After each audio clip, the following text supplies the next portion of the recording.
திருச்சிற்றம்பலம். தென்னாடுடைய சிவனே போற்றி, எந்நாட்டவர்க்கும் இறைவா போற்றி. சிவனடியார்கள் திருக்கூட்ட அறக்கட்டளை பட்டுக்கோட்டை சார்பில் சிறப்பாக நடைபெற்று வருகின்ற நாயன்மார்கள் வரலாறு என்கிற நிகழ்ச்சியில் இன்றைய தினம் இளைமலிந்த சர்க்கத்தில் ஆணையநாயனார் புராணமும், அடுத்தது உமையால் உலகாண்ட சர்க்கத்தில் மூர்த்தி நாயனாருடைய புராணமும் சிந்திக்க திருவருள் கூட்டியுள்ளது. முதலில் இந்த நிகழ்ச்சிக்கு வந்திருக்கக்கூடிய அடியார் பெருமக்கள் அனைவரையும் வணங்கி மகிழ்ந்து ஒரு கணபதி துதி, முருகன் துதி, நால்வர் துதி பாடி இந்த நிகழ்ச்சியை தொடங்குகிறேன்.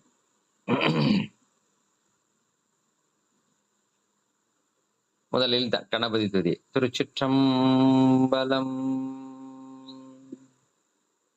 திருவாக்கும் செய் கருமும் கை கூட்டும் செஞ்சொல் பெருவாக்கும் பீடும் பெருக்கும்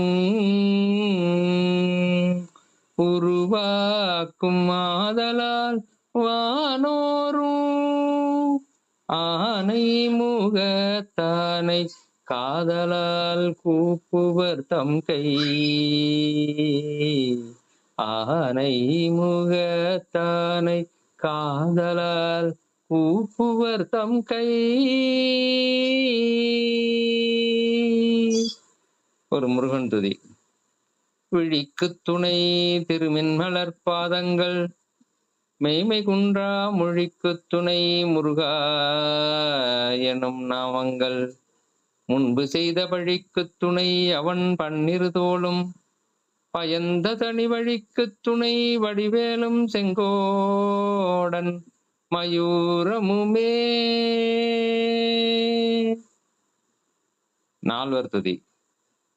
கோழியர்கோன் வெப்பொழித்த புகழியர்கோன் கடல் போற்றி ஆழிமிசை கல்மிதப்பில் அணைந்த பிரான் அடி போற்றி வாழி திரு நாவலூர் பண் தொண்டர் பதம் போற்றி ஊழிமலி திருவாத ஊர திருத்தாள் போற்றி. திருச்சிற்றம்பலம். ஒரு தேவாரம். திருச்சிற்றம்பலம். பாயானை மனத்தானை மனத்துள் நின்ற கருத்தானை கருத்தறிந்து முடிப்பான் தன்னை தூயானை தூவெல்லை ஏற்றான் தன்னை சுடர் திங்கள் சடையானை தொடர்ந்து நின்ற என் தாயானை தவமாய தன்மையானை தலையாய தேவாதி தேவர்க்கு என்றும் சேயானை தென்கூடல் திரு ஆலவாய் சிவனடியை சிந்திக்க பெற்றேன் யானே. திருச்சிற்றம்பலம்.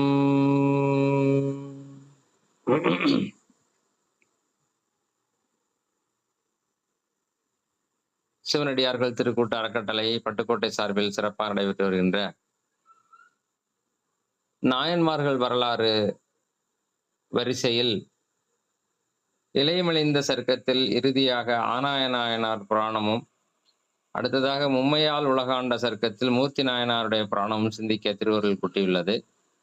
இந்த நிகழ்ச்சிக்கு வந்திருக்கக்கூடிய அனைத்து அடியார் பெருமக்களையும் வணங்கி மகிழ்ந்து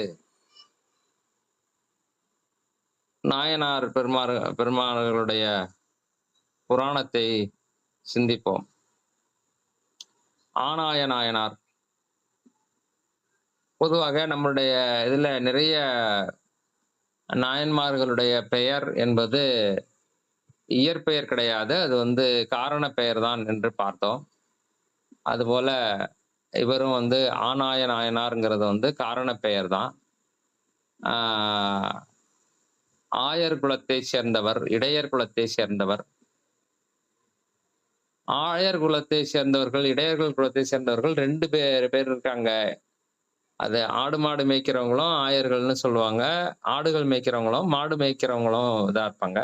இவரு ஆடு மேய்க்கிற ஆயத்தை உடையவர் இல்ல. இவர் பசு கூட்டங்களை மேய்க்கக்கூடியவராக இருந்திருக்கிறார். அதனால தான் ஆ என்றால் பசு, ஆயம் என்றால் கூட்டம். பசு கூட்டத்துக்கு தலைவராக இருந்தவர் ஆனாய நாயனார். அப்படிங்கிறது தான் இவருடைய பெயர் காரணமாக இருக்கிறது. இவர் மழநாட்டிலே நம்ம பார்த்துட்டோம் இடையர் குலத்திலே தோன்றியவர் என்று. இடையர் குலம் அப்படிங்கிறதை பற்றி ஒரு சிறிய குறிப்பு எனக்கு தெரிந்ததை நான் சொல்லிவிடுகிறேன். அதாவது பொது ஊழிக்காலம், பேரூழிக்காலம் என்று சொல்லுவார்கள். எல்லாரும் இதுல இருந்திருக்காங்க. என்னது குமரி கண்டம் என்று சொல்லக்கூடிய இது இலங்கைக்கும் தெற்கே இருந்திருக்கு. பெரிய கண்டம் ஒண்ணு இருந்திருக்கு. லெமூரியா கண்டம் என்று சொல்லுகிறார்கள். அது இருந்ததாக சொல்லப்படுகிறது. இல்லை என்று ஒரு சிலர் சொல்லுகிறாங்க. ஆனா அது இருந்ததுக்கான ஆதாரங்கள் நம்ம கிட்ட இருக்கு. இதுல எல்லாம் சங்க இலக்கியங்களிலே இருக்கிறது. அந்த 7 தெங்க நாடு, 7 நாடுகளாக பிரித்து அது இது இருந்திருக்கு. அதுல ஒரு ஆறு ஓடி இருக்குது. அப்புறம் பெரிய மலை இருந்திருக்குது. இங்க இது என்னது மேற்கு தொடர்ச்சி மலை இருக்கிற மாதிரி ஒரு பெரிய மலை ஒண்ணு இருந்திருக்கு. அதுகளை எல்லாத்தையும் குறிப்பிட்டு எழுதியிருக்காங்க. அதனால இருந்திருக்கிறதுக்கு இருந்தது இல்லை என்று நிறைய பேர் சொல்லிட்டு இருக்காங்க. அப்படிலாம் ஒண்ணும் கிடையாது, சும்மா சொல்றாங்க அப்படின்னு சொல்லிட்டு இருக்காங்க.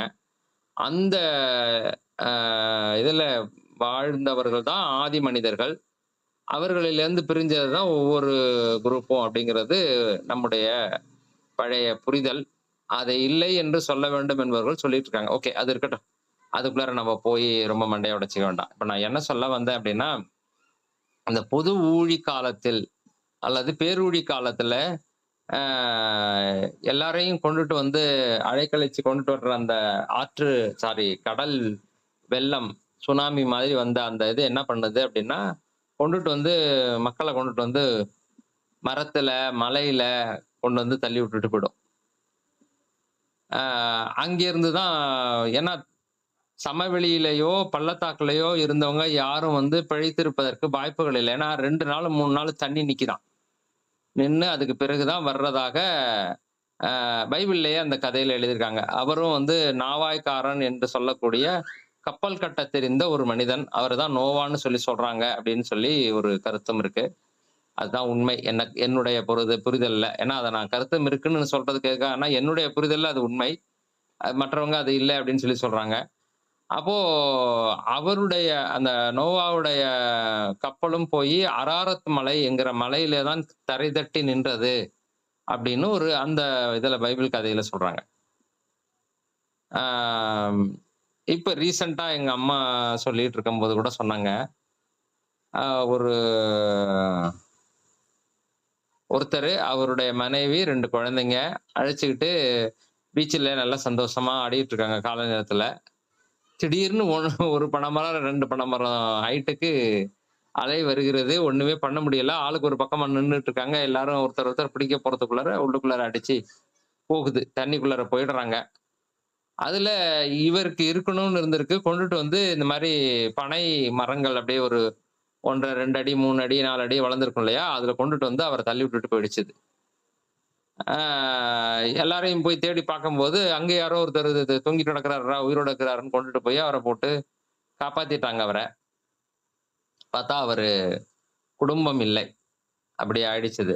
அதை எதுக்காக நான் சொல்ல வருகிறேன் என்றால், அந்த இந்த சமயத்துகள்ல என்னது சுனாமி மாதிரியான சமயங்களில, பெருவழி காலங்களில, ஆ மனிதர்கள் பள்ளத்தாக்குலயோ அல்லது சமவெளியிலயோ இருப்பவர்கள் உயிர் வாழ்வதை விட, அந்த உயரத்தில இருந்தவர்கள் உயிர் வாழ்வதோ, அல்லது கொண்டுட்டு வந்து கரை ஒதுக்கப்பட்டவர்கள், உயரத்தில கரை ஒதுக்கப்பட்டவர்கள் உயிர் வாழ்வதற்கு வாய்ப்புகள் அதிகம் அப்படிங்கிறதுனால, அ அடுத்த அந்த ஊழிக்கு பிறகு தோன்றிய இதுகள்ல வந்து என்ன ஆகும்னா, அந்த உயர்ந்த நிலையில இருக்கக்கூடிய, அதாவது உயர்ந்து இருக்கக்கூடிய அந்த இடத்துல இருந்து தான் உயிர்கள் எல்லாமே தோன்றி இருக்கிறதுக்கான வாய்ப்புகள் இருக்கு.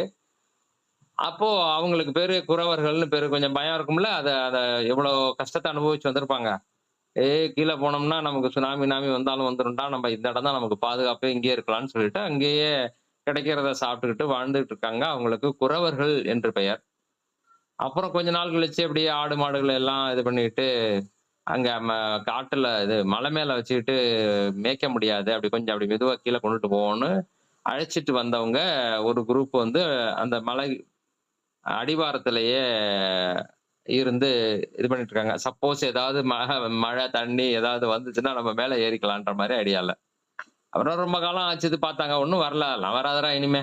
அதெல்லாம் முடிஞ்சு போச்சு அப்டின்னுட்டு, அப்புறம் சமவெளிக்கும், பள்ளத்தாக்குக்கும் கீழ இறங்கி வந்து மக்கள் அந்த காடுகள எல்லாம் அழிச்சு, அத இதாக்கி வேளாண் அ மக்களாக மாறி அவங்க எல்லாம் வேளாண்மை எல்லாம் செய்து வந்தார்கள். அப்டின்றது இருக்கு. அப்போ மலை மேல இருந்தவர்கள் குறவர்கள் என்றும், மலைக்கு கீழ வந்து சமவெளிக்கு வந்தவர்கள் வேளாளர்கள் என்றும், மலைக்கும் போகாம, கீழயும் வராம 2க்கு இடையில இருந்தவர்கள் இடையர்கள் என்றும் ஒரு கருத்து ஒன்று சொல்லப்பட்டது. இது வந்து தமிழ்ச் சிந்தனையாளர் பேரவையினுடைய அமைப்பாளர் முனைவர் பாண்டியனார் ஐயா அவர்கள் ரொம்ப அழகா சொல்லுவார். நல்லா இருக்கும் அவருடைய கருத்து. இந்த கருத்து மட்டும் எனக்கு பிடிச்சிருக்கு. மற்ற நெறைய பேசுவாரு. அதெல்லாம் வேண்டாம். அத விட்டுருவோம். ஓகே. இப்ப விஷயம் என்னன்னா, இடையர்கள் அப்படிங்கிறது எதுக்காக வந்தது அப்படின்னா, கீழ போனோம்னா, அதாவது சமவெளியில போயி இவங்க ஆடு, மாடுகள மேய்ச்சாங்கன்னா, "ஏன்டா நான் இவ்வளோ கஷ்டப்பட்டு விளைவிக்கிறேன். நீ கொண்டுட்டு வந்து ஆட, மாட விட்டு மேய்க்க விடுறியேன்னு" திட்டுவான். மேல போனோம்னா, நம்மளும் மேல மலை மேல ஏறி இறங்க முடியாது. ஆடு, மாடுகளும் மேல போம்போது கல்லுல தடுக்கி, கிடுக்கி விட்டு இது பண்ணுச்சுன்னா பிரச்சனையாகும். அதனால இந்த 2க்கு இடையில இருக்கிற இடத்துல நமக்கு நல்ல சேஃபான இடம் அப்படின்னு சொல்லிட்டு அவங்க இருந்தாங்க. அதனால அவர்கள் வந்து மலையிலயும் இல்லாம, சமவெளியிலயும் இல்லாம இடையில இருந்ததுனால அவர்களுக்கு இடையர்கள் அப்படின்னு ஒரு ஒரு பெயர், காரணம் சொல்லப்படுகிறது. வச்சுக்கங்க. இதெல்லாம் வந்து ஒரு புரிதலுக்காக நான் சொல்றேன் நானு. இப்ப இடையர் குலத்தை சேர்ந்தவர், ஆ அப்போ ம மலைப்பகுதியும், அதிலிருந்து கொஞ்சம் கீழயும் இருக்கக்கூடிய இடத்துல தான் இருந்திருக்கணும். இது மழநாடு அப்படிங்கிறது பார்த்தீங்கன்னா, சரியா சொல்லணும்னா நம்ம திருச்சி இருக்கு இல்லையா? திருச்சில அந்த ஆ முக்கொம்பு தாண்டி அந்த பக்கத்துல, திருப்பாச்சிலாச்சிராமம் அப்படின்னு சொல்லிட்டு ஒரு தலம் ஒண்ணு உண்டு. அங்கே வாழ்ந்த சிற்றரசனுக்கு உடைய பெயர் கொல்லிமழவன். மழநாட்டு அரசன் கொல்லிமழவன் அப்படின்னு பேரு. அந்த இடத்துல இது வந்து கிழக்கு பக்கம் இருந்த மழநாடு வந்து கீழ் கீழ் மலைநாடு அப்படின்னும், மேற்கு பக்கம் இருந்தது மேல்மலை மழநாடு என்றும் அழைக்கப்படுகிறது. இதுல இவர் வந்து கீழ் ம இது மேன்மழநாடு.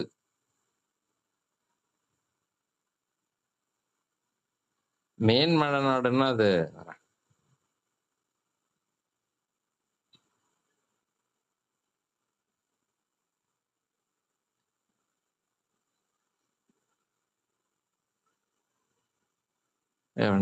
மங்களமாகிய வாழ்மோதுர். மேன்மழ நன்னாடாம் தான் போட்டிருக்காங்க. அப்ப மே மே இது மேற்கு பக்கம் இருக்கக்கூடிய இந்த மழநாட்டிலே மேற்கு பக்கம் இருக்கக்கூடிய பகுதியில இவரு வாழ்ந்து வந்திருக்கிறாரு. இவரு பெரிய பசுக்களுடைய கூட்டம், பண்ணை மாரி வச்சு நடத்திட்டு இருந்துக்கிறாரு. அவரு தானும் இவங்களோட சேர்ந்து இது பண்ணாரு. பண்ணையார் மாரி உட்காந்துட்டு, "டேய் குப்பா, சுப்பா என்னடா ஆச்சு? மாடெல்லாம் மேய்ச்சிட்டு வந்தீங்களாடா? பாலெல்லாம் கறந்தீங்களாடா? எவ்வளோடா குடுத்தீங்கன்னு?" காசு வாங்கி போடுற ஆளா இல்லாம, இவரும் போயி அந்த மாடுகள எல்லாம், பசுக்கள எல்லாம் கொண்டு போயி நல்ல நல்ல புல்லுல கொண்டு போய் இங்க மேயி, இங்க மேயின்னு சொல்லி, இந்த இது இல்லாத தீங்கு விளைவிக்கக்கூடிய பூச்சிகள் அது இதுகள் எல்லாம் இருந்துச்சுன்னா குச்சிய வச்சு விரட்டி விட்டுட்டு, அங்க இருக்கக்கூடிய இதுகள்ல தேவையில்லாததுகளை எல்லாம் அவைகள் தின்று விடாமல் நல்ல சுத்தமான தண்ணீல அவங்கள தண்ணீர் குடிக்க வைத்து அப்படியே அழைச்சிட்டு வருவாரு. அதுல மிக சிறப்பான ஒரு விஷயம் என்ன அவருக்கு அப்படின்னா, அவரு இந்த பசு குழாங்களை மேய்க்கின்ற போதே புல்லாங்குழல் வைத்துக்கொண்டு, அதிலே சிவபெருமானுடைய அந்த அஞ்செழுத்தை அருமையாக வாசித்து இன்புறக்கூடிய ஒரு என்ன சொல்றது, அந்த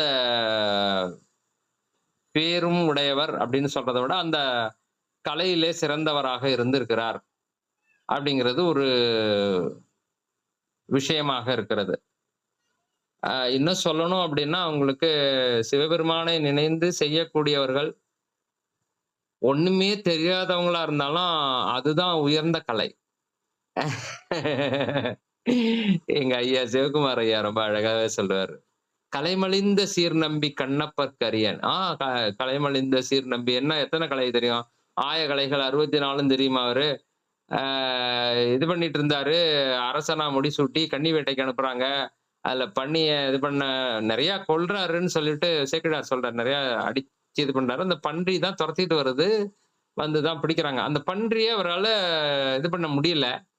அ அப்ப என்ன அவரு பெரிய க ஆய கலைகளும் 64ம் தெரிஞ்சவரு. வேற எதனா நாட்டிய கலை தெரியுமா? சிற்பக்கலை தெரியுமா? ஓவிய கலை தெரியுமா? ஒண்ணுமே தெரியாது அவருக்கு. கணக்குப்படி பார்க்க போனா அவருக்கு பெருசா ஒண்ணுமே தெரியாது. சாமி கும்பிடுறதே தெரியல அவருக்கு. அப்படித்தானே இருந்தாரு. ஆனாலும் இந்த அந்த அன்பின் மிகுதியால அவர் வந்து எல்லா கலைகளையும் தாண்டியவராக இருந்து, அதனாலதான் "கலைமலிந்த சீர் நம்பி கண்ணப்பர்க்கடியேன்னு" சொல்லி அ நம்முடைய சுந்தரமூர்த்தி நாயனார் பாடுகிறார் என்று சொல்லுவார். ஆகவே இவரு குழல் வாசிப்பதிலே, அதிலேயும் குறிப்பாக சிவபெருமானை வைத்து பாடக்கூடிய பாடல்கள் இது ராகமாக அவர் வாசிக்கிறார். அத கேட்கறதுக்கு அவ்வளோ இனிமையாக இருக்கும் அப்படிங்கிறது தான் கருத்து. அதுல வந்து செய்து கொண்டிருக்கிறார். இதுல குறிப்பா சொல்லணும்னா, 40 பாடல்களிலே தான் அவருடைய கதையானது சொல்லப்பட்டிருக்கிறது. அதுல ஆ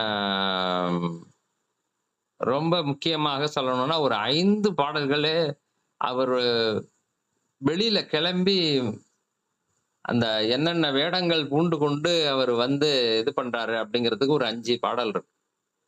அதுக்கு பிறகு அவரு வாசிக்கக்கூடிய அந்த அ இசை, அது என்னென்னலாம் வாசிச்சாருன்னு சொல்லிட்டு, இசை சம்பந்தமான அ விஷயங்களை எல்லாம் நெறைய சொல்றாங்க. நீங்க இதெல்லாம் வந்து படிக்கணும் அப்படின்னா, தேவாரம்.org அப்படின்னு சொல்லிட்டு ஒரு சைட் இருக்கு. இங்க மேல வரும். THEVARAM. இது வந்து தருமபுரம் அ ஆதீனத்தினுடைய வெப்சைட்டு. அதனால நல்லா இருக்கும். இங்க பாருங்க, நான் சும்மா ஒரு இதுக்குலேருந்து காட்டுறேன் நானு.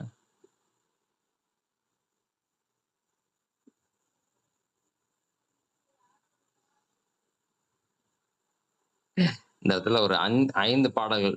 நான் அப்படியே கொஞ்சம் கடகடன்னு படிச்சுட்டு வந்துடுறேன்.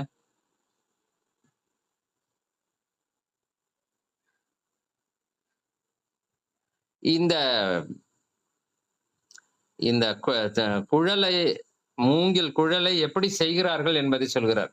அவரு என்னது வேயுங்குழல் வைத்திருந்தார் அப்படின்னு சொல்லியிருந்தா போறோம். இருந்தாலும் அதை எப்படியெல்லாம் செய்தார்கள் அப்படிங்கிறது. முந்தை மறை நூன் மரபின் மொழிந்த முறை எழுந்த வேய் அந்த முதல் நாளிரண்டில் அறிந்து நரம்பு தானம் வந்த துளை நிறையாக்கி வாயு முதல் வழங்கு துளை அந்தமில் சீரிடை ஈட்டின் அங்குழி எண்களின் அமைத்து அப்படி செய்வாங்களாம் அந்த இத.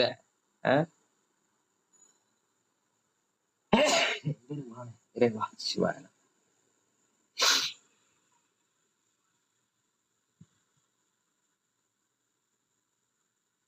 அதுல ரொம்ப சிறப்பாக சொல்லக்கூடிய விஷயம் என்னன்னா, அந்த குழல்ல இவர் வந்து வேற ஏதோ சினிமா பாட்டெல்லாம் பாடிட்டோ, அல்லது யாரையும் கிண்டல் அடிச்சுட்டு பாடக்கூடிய பாடல்களை எல்லாம் பாடாம, தக்கடி தக்கடின்னு பாடாம, அது சிவபெருமானை நினைந்து பாடக்கூடிய பாடல்களையே பாடிட்டு வர்றாரு அப்படிங்கிறது ரொம்ப முக்கியம். அன்னைக்கு எப்படி கிளம்பி வராரு அப்படின்றதுக்கான ஒரு இது பாருங்க, ரொம்ப அழகா இருக்கு.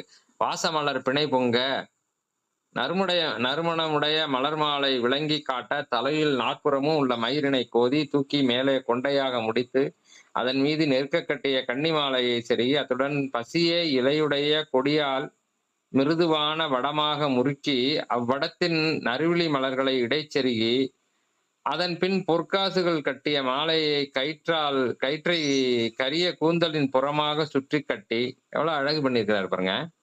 அந்த அந்த காட்சியை பெருமான் அவருக்கு கொடுக்கிறார். அவர் எப்படி வந்தாருன்னு சொல்லிட்டு அதை அப்படியே அவரு பதிவு செய்கிறார். சிவபெருமான் கொடுத்தத வெண்காந்தல் மலரில் நல்ல இலைச்சுருளின் நடுவே பசிய இதழ்களை உடைய நறுமணம் மிக்க செங்காந்தல் மலரை, இந்த வெண்காந்தல் மரத்தினுடைய இலைய பறிச்சு அது நல்ல கருகருன்னு பச்சையா இருக்கும் போல, கரும்பச்சையா இருக்கும் போல இருக்கு, அல்லது நல்ல பளிச்சுன்னு தெரியக்கூடிய பச்சையா இருக்கலாம். அதுல அந்த செங்காந்தல் இத வந்து நடுவுல வச்சு அத வந்து அப்படி காதுல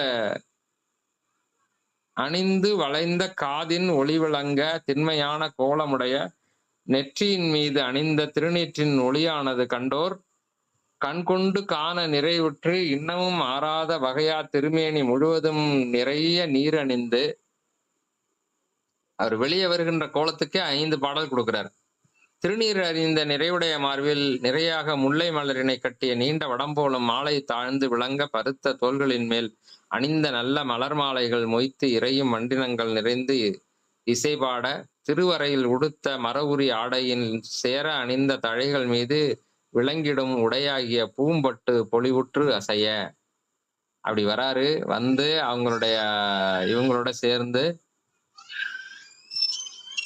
எப்படி எடுத்துக்கிட்டு அவர் வருகிறார் அப்படின்னா அந்த கோலத்தை சொல்லுவதற்கே ஒரு 5 பாடல் 6 பாடல் எடுத்துக்கிறார். அப்போ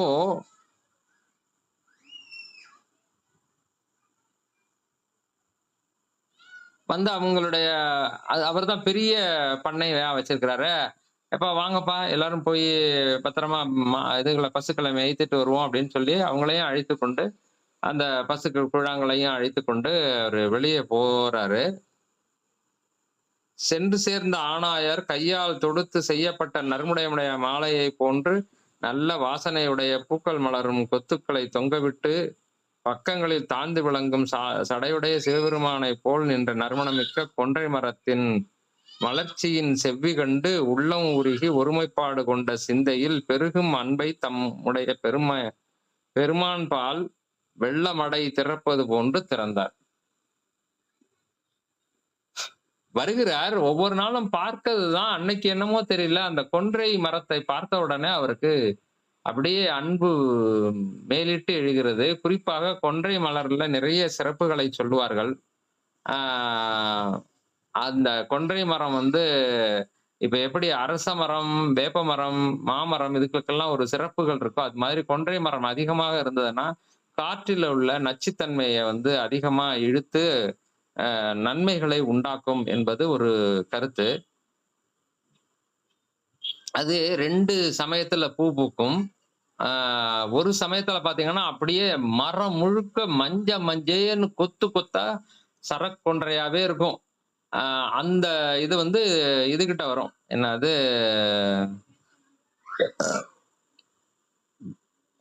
நம்ம சித்திரை 1 வருது இல்லையா, அந்த சமயத்துல ஏப்ரல் மேல வரும்.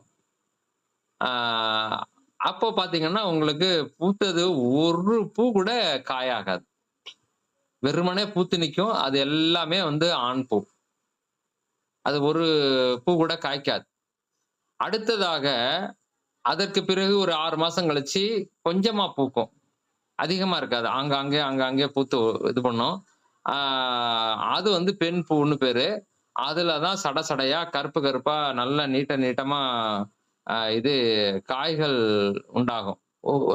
உருளை வடிவுல அந்த கருமையான காய்கள் நல்லா ஒரு முழம் 1.5 முழம் அந்த மாதிரி ரேஞ்சில் நல்லா நீட்டமா வரும். அது இந்த மாதிரி இருக்கிறதுனால அப்போ ஆண் பெண் என்ற 2 பூக்களையும் ஒவ்வொரு சமயத்திலையும் கொடுக்கிறது. அப்போ ஆணும் பெண்ணுமாக இருக்கக்கூடிய சிவபெருமானை குறிப்பது என்று ஒரு கருத்தை அழகாக நம்முடைய திருமந்திரம் அம்மா அவர்கள் சொன்னார்கள். அது மிகவும் ஏற்புடையதாக இருந்தது. அடுத்ததாக அதுல 5 இதழ்கள் இருக்கும். நிறைய பூக்களுக்கு 5 இதழ்கள் இருக்கு. இருந்தாலும் இது ஒரு சிறப்பு என்னன்னா 5 இதழ்கள் இருக்கும். நம்ம இதை சொல்றோம் இல்லையா சிறப்பாக, என்னது ஆம், நாகலிங்க பூ. அப்படி நாகலிங்கம் மாரி இருக்கும். 5 தலையோட இருக்கும். கீழ லிங்கம் இருக்கும் அப்டின்னுலாம் சொல்றோம் இல்லையா? அது மாதிரி இந்த பூவினுடைய மகரந்த தாள்களும் அப்படி 5 அந்த நாக இதுகள் வந்து கவுந்திருக்கிற மாரி இருக்கும். அந்த இது காயுடைய இது சென்டர்ல நீண்டு இருக்கும். அது வந்து சின்ன லிங்கம் மாரி இருக்காது. நல்ல பெரிய லிங்கமாவே இருக்கிற மாரியே இருக்கும். நீண்டு இருக்கும். அப்புறம் இந்த மகரந்த தூள் பட்டு அது சூளாகி, அப்புறமா அந்த காய் நல்லா பெருசாகி, அதுலருந்து விதைகள்லாம் வரும்னு வச்சுக்கங்களேன். அந்த மாரி இருக்கும். அப்போ கிட்டத்தட்ட அந்த வடிவத்தை ஒத்ததாகவே இருக்கும். ஆ கொன்றையை பாடாத திருமுறைகளே இல்லை என்று சொல்லலாம். அந்த அளவுக்கு சிறப்பு வாய்ந்தது. பெருமானுக்கு மிகவும் உகந்தது. அந்த கொன்றை மரத்தை பார்க்கிறார். அதிலே கருமையாக சுருள் சுருளாக நீண்டு தொங்கக்கூடிய அந்த சுருள் சுருளாகன்னா, அது அப்படியே க குச்சி மாரி தான் இருக்கும். உருண்டையா குச்சி மாரி தான் இருக்கும். ஆனா அது வந்து சிவபெருமானுடைய சுருள் முடிகள் மாதிரி தெரியுது அவருக்கு. கருமையான சுருள் முடிகள் மாதிரி தெரியுது. அதுல அவரு அந்த கொன்றை மலரை அணிந்திருப்பது போல அவருக்கு தோன்றின உடனே அப்படியே தன்னை மறந்து வாசிக்கிறாரு. அவர் எப்படி வாசிக்கிறாருங்கிறதுக்கு அதுக்கே ஒரு 7 பாடல், 8 பாடல் சொல்லியிருக்கிறார்.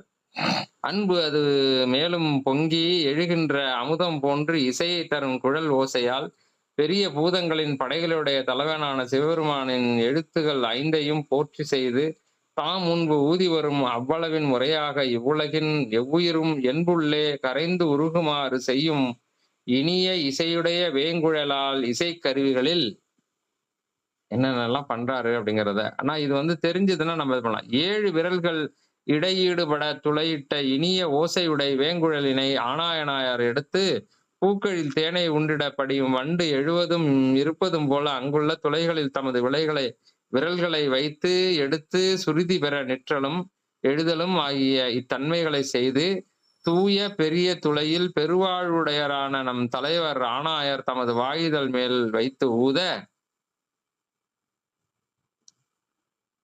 முத்திரை முதலாக உள்ள 7 சுரங்கள் பிறக்கும் இடங்களை முறைப்படி ஆய்ந்து இசை நூல்களில் விதித்த அளவில் அமைத்து வைத்த ஏனைய துளைகளை ஆராய்ச்சி செய்வதாகிய வக்கரணையின் வழியாக விரல்களை அடிக்கடி எடுத்தும் சமன் செய்தும் இப்படி போக்கி இசை சரியாக ஒத்திருப்பதை உணர்ந்ததற்பின் சஜ்ஜம் முதல் நிடாதம் வரையில் ஒன்றின் மேல் ஒன்றாக உயர்ந்து தாழ்ந்திடும் அத்தகைய அமரோசைகளில் அமைத்தருளி சஜ்ஜம்ங்கிறது இந்த 7 ஸ்வரங்கள்ல இந்த சா இருக்குல்ல அது. அப்புறம் நிடாதம்ங்கிறது வந்து அந்த நீ கடைசியா போய் முடியுது இல்லையா? ச ரி க ம ப த நீ அது. அது மாதிரி அப்புறம் அது மாதிரி ச நீ த ப ம க ரி ச அப்படி இறங்கி வர்றது. ஆரோகணம், அவரோகணம். அந்த என்ன சொல்றது? இசை நூல்களினுடைய விஷயங்களை நிறைய சொல்றாரு. இத எனக்கு சரியா எடுத்து அத சரியாக எனக்கு சொல்லத் தெரியல. ஏன்னா எனக்கு அதுல அவ்வளவா ஞானம் கிடையாது. அதனால நான் அப்படியே அவங்க சொன்னத படிச்சிடுறேன். மாறி வரும் சுரங்களுடைய குறிஞ்சி பண்ணின் பின் முல்லை பண்ணாக சுரங்களை அமைத்து பாலை யாழுக்கு அமைந்த தாரமும் உழையும் இசைக்கிழமை கொள்ளும்படி இடுகின்ற தானங்களில் கங்கையார் உழவுகின்ற சடைமுடியானுடைய சிவபெருமானது 5 எழுத்தாய திருப்பெயரின் இசை பெருகும்படி சொல்லப்பெறும் இழியை குரலாக உடைய கொடிப்பாலையில் நிறுத்தி இதெல்லாம் ரொம்ப என்ன சொல்றது? இசை சம்பந்தமான விஷயங்கள். அது நம்ம தனியா பேசணும்னா நம்ம புரிஞ்சவங்க அதை கேட்கலாம். எனக்கு அவ்வளவா தெரியாதுங்கிறனால நான் அதை அப்படியே ஜஸ்ட் கொஞ்சம் ஸ்கிப் பண்ணி போய்க்கிறேன் நானு. நீங்க வாய்ப்பு இருக்கிறவங்க தனியா நேரம் கிடைக்கும் போது படிச்சு அதனுடைய இதுகளை தெரிஞ்சுக்கிறதுக்கு ட்ரை பண்ணுங்க. நான் இப்போ ஒரு வேலை தனியாக இதை பற்றி மட்டுமே பேசுங்கள் என்று சொன்னால் கோப்பர் நரசிம்ம ஐயா மாதிரி இசை வல்லுநர்களாக இருந்தாங்கன்னா அவங்க பேசலாம். அதனால இதை நான் அப்படியே படிச்சுட்டு போயிடுறேன். சொல்லப்பெறும் சிறந்த இசையில் புகழ் 4லும் கொடிப்பாலைக்கு அமைந்த கூறுபாட்டை எடுத்து சுரம் எழும்பும் 7 துளைகளில் விரல்களை பொத்துவதும் விடுப்பதுமாகிய வரிசையாகும் செயல்களினால் இசையின் செவ்விய ஒளியிடையே மேலோங்கி விளங்கிட சிவபெருமான் திருவழிந்தெழுத்தினை தூய்மையான இசையில் ஏற்ற பகுப்பினை கொள்கின்ற ஆயத்தம், எடுப்பு, உட்கிரகம், கஞ்சாரம், இடாயம் என்னும் 5 துறைகளும் இனிமையுடன் விளங்கிட முறைப்படுத்தி இதெல்லாம் வந்து அந்த இசை துறையினுடைய கலைச்சொற்கள். அதனால இத தாண்டி வருது. இதெல்லாம் பண்ணினதுக்கு பிறகு இப்படி அவர் வாசிக்கின்ற போது, அது எப்படி இருந்தது? அப்படிங்கிறதுக்கு ஒரு 10 பாடல் குடுத்துக்கிறாரு. 10 பாடல்கள் இந்த இசை அ அவருடைய இசை என்னென்னலாம் செய்து, எப்படி எப்படியெல்லாம் செய்தார்ன்னு, அந்த இசை சம்பந்தமான நூல்கள் உள்ள அந்த கலைச்சொற்களை சேர்த்து, அமைத்து, அடுத்தது அந்த இசை எப்படி இருந்தது? வல்லவராய வல்லாளராய ஆணாயர் வாசிக்கின்ற அழகிய துளையாகிய வாயினையுடைய வேங்குழலின் திருவைந்தெழுத்தினை உள்ளுறையாகக் கொண்டு ஓங்கி எழுகின்ற இனிய ஓசையின் வெள்ளம் எங்கும் பறந்து நிறைந்து எவ்வூர்கைக்கும் மேலான வானின் உள்ள தேவர்களது கற்பக மரத்தில் விளைகின்ற தேனினை தெள்ளிய அமுதத்துடன் கலந்து அவருடைய செவிக்கு பார்ப்பது போல தேக்கிடலும், அப்படியே நிறைய விஷயங்கள் வருகிறது. இதுல நிறைய இதை சொல்றாரு. அதாவது பால் குடிச்சுக்கிட்டு இருந்த கன்றுக்குட்டி வாயில அந்த நுரையோட அப்படியே ஏதோ பாட்டு கேக்குதேன்னு ஆன்னு வாயை பிளந்துட்டு அப்படியே கேட்டுட்டு இருக்குதான். அது குடிப்பதை மறந்து நின்றது. அடுத்தது இது புலியும் மானும் வந்து ஒன்னா சேர்ந்து வந்து அவருடைய பாடலை கேட்கிறது. சிங்கமும் யானையும் எதிர்க்கும் சண்டை போட வந்தாலும் அதுங்க தன்னை மறந்து அது மாதிரி நிறைய விஷயங்களை சொல்லுகிறார். இது என்னது, மயிலும் பாம்பும் தன்னுடைய எதிரி ஆயிடுச்சே, அது நம்மளை கொத்திருமே கொன்னுடுமேன்னு பயப்படாம அது மேலேயே வந்து விழுந்து இது பண்ணி என்னமோ பாட்டு கேட்குதுன்னு அதை கேட்டுட்டு இருந்ததான். அந்த மாதிரியான விஷயங்களை எல்லாம் சொல்லுகிறார். நிறைய இதுகள் குறிப்பாக தேவர் தேவர் இதுல இருக்கிறவங்க எல்லாருமே வந்து அதை